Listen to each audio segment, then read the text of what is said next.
KBS 뉴스 스페셜입니다.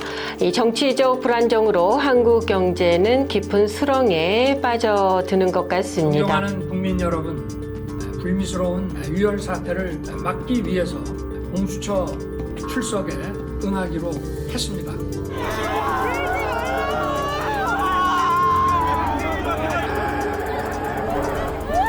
이 마치 침몰해가는 배처럼 한국 경제가 조금씩 가라앉고 있는 것은 아닌가 하는 우려의 목소리가 커지고 있는데요.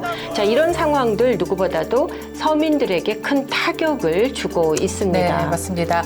그래서 저희가요, 드폴 대학교의 경제학과 우재준 교수님을 통해서요, 지금 현재 정치적 불안정한 상황 속에서 한국 경제가 얼마나 위기에 처해 있는지, 그리고 2025년도에 한국 경제 어떨지에 대한 전망에 대해서 들어봤습니다. 네, 인터뷰 함께 보시죠.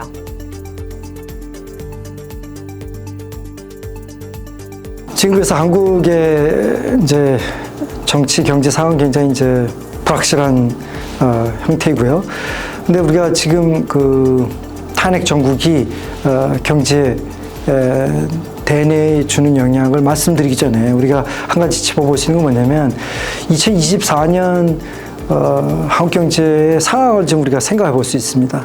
2024년에 한국 경제는 아마도 지금 데이터가 이제 나오지는 않았지만은 성장률이 한 2.1% 될 거라고 이제 예상을 하는데요. 그 전년도에 1.4%. 그래서 이제 2023년에 비해서는 이제 기저효과도 있고 여러 가지 이제 수치상은 나아졌는데 그거의 상당 부분이 사실은 수출에 기인합니다. 그래서 한국의 경제가 2024년에 그나마 그래도 수치적으로 숫자적으로 좀 나아 보였던 이유는 수출 때문이다. 그리고 수출도 사실은 굉장히 그 양극화 일어나서요. 반도체, 그 다음에 자동차 수출 호조가 있었지만은 그 기존의 그런 주력 산업이었던 이를테면은 중화, 페트로캠, 그 다음에 페트롤륨, 그 다음에 그 나머지 머시너리 이런 것들의 그 분야는 상대적으로 중국의 엄청난 저가 그 물량 공세도 있고요. 그런 여러 가지를 반영해서 그렇게 별로 좋지 않았습니다. 그래서 그런 식의 우리가 관점에서 본다면은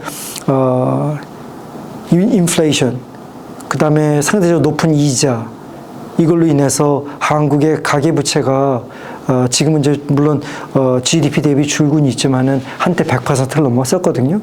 그리고 이제 기업 부채가 한 160%.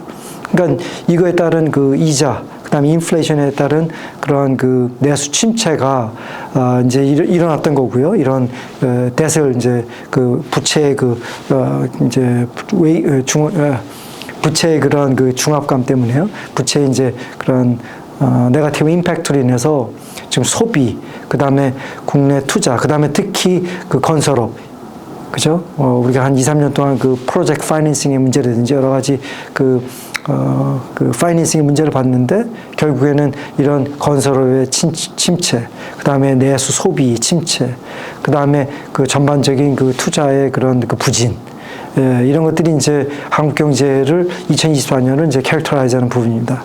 그런데 원래 사실 정부라든지 그 한국은행에서 기대했던 거는 탄핵 이전에요. 수출은 이제 2025년에 어느 정도 약화되겠지만은 내수가 살아날 거다. 이게 이제 기본적인 전제였습니다. 그리고 지금 이제 탄핵이 이제 되고 나서 윤석열 대통령이 탄핵이 되고 나서 많은 생각들이 뭐였냐면 2017년 박근혜 대통령의 탄핵 때 그때 경험을 비춰서 올해 2025년에 경제가 별로 그렇게 나쁘지 않을 거다. 이런 이제 하나의 약간 낙관론적인 게 있고요. 또 한쪽에서는 무슨 걱정을 하냐면은 이런 탄핵 정국이 계속 지속이 됐을 때에는 국가 신용 강등이라든지 이런 것들 통해서 환율이 지금 1,470원 뭐 이런 때인데 그 이상을 넘어서 1,500원대를 넘어서고 그러면서 훨씬 더 그 경제가 나빠질 거다. 이런 이제 우려가 여러 가지 이제 상존하고 있습니다. 근데 제가 한 가지 말씀드릴 수 있는 건 뭐냐면 2017년은 굉장히 예의적이었던 게 뭐냐면은 내수는 물론 나빴습니다. 왜냐하면은 그 그 전에 경험하지 못했던 대통령의 탄핵을 경험하면서 그 굉장히 내수가 침체였었지만 그때는 유례 없이 그 전 세계의 그런 그 수출 붐, 그 다음에 소위 그 synchronized global growth를 2016년, 2017년 경험할 때였습니다.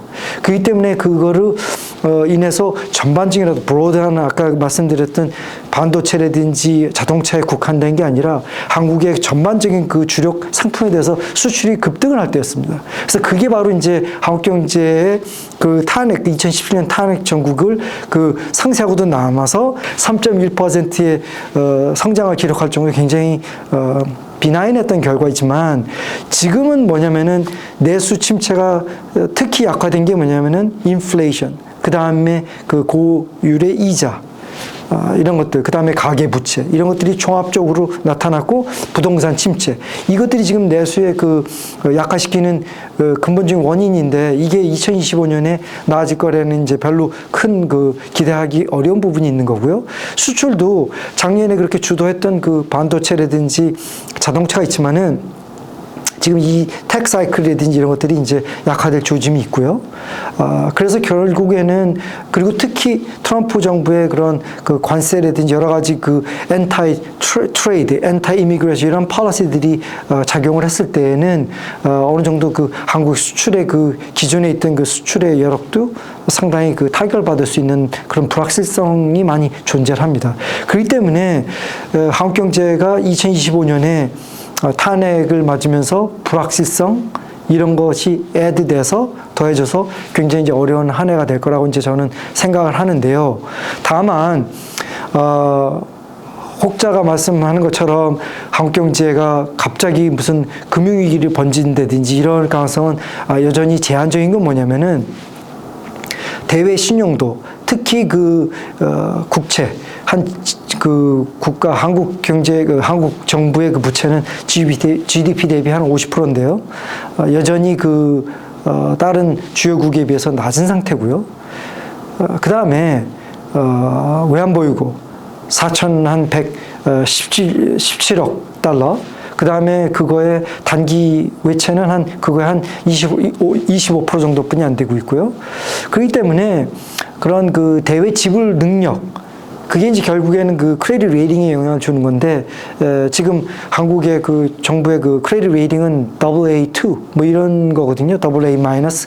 이게 이제 각 S&P인지 아니면 이제 피치 여러 가지 그 노테이션이 좀 다르긴 한데 상당히 건실한 상태긴 한데, 이게 이제 만약에 정치적인 어떤 그 불확실성이 생각보다 오래 가고, 그런 상황에서 재정의 문제라든지 경제의 어떤 성장이 크게 둔화한다든지, 우리가 지금 말씀드렸던 나빠질 거는 어느 정도 예상을 하는데 그 이상을 넘어서는 그런 어떤 이벤트가 발생하지 않는다면은 이를테면 환율이 1,500을 넘어서고, 그 다음에 갑자기 그 외환이 그 캐피털 플로우가 밖으로 나가고, 이런 그런 좀 더 익스트림한 시나리오는 상대적으로 그 가능성이 낮다. 근데 그런 것들을 차치하고더라도 지금 말씀드렸던 것처럼 내수 침체는 계속될 것이고, 그 다음에 수출 환경은 더 나빠지고, 그래서 2025년은